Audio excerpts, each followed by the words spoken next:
नमस्कार सर्व कापूस उत्पादक शेतकरी बांधवांचं मी या ठिकाणी ICAच्या वतीने हार्दिक स्वागत करतो।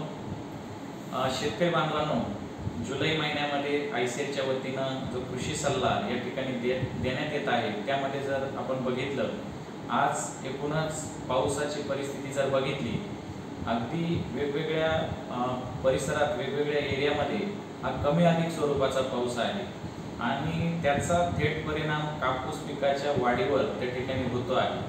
अशा परिस्थितीमध्ये आपण न्यूट्रिएंट स्टार्टर 113624 या ग्रेडचा वापर फवारणीच्या माध्यमातून करू शकता। फवारणी करत असताना साधारणपणे या ग्रेडचा वापर आपण 5 ग्रॅम प्रति लिटर पाणी म्हणजेच 200 लिटर पाण्यासाठी 1 किलो त्या ठिकाणी 2 फवारण्या आपण करू शकता।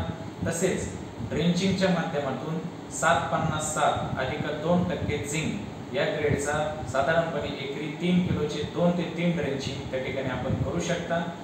यामुळे आपल्याला सुरुवातीच्या अवस्थेमध्ये मुळांची योग्य वाढ असेल, झाडाची योग्य वाढ असेल, तसेच नंतर जे आपल्या फळफांद्या जे आपल्याला पाहिजे असतात त्याची योग्य वाढ ही आपल्याला या माध्यमातून चांगली भेटेल।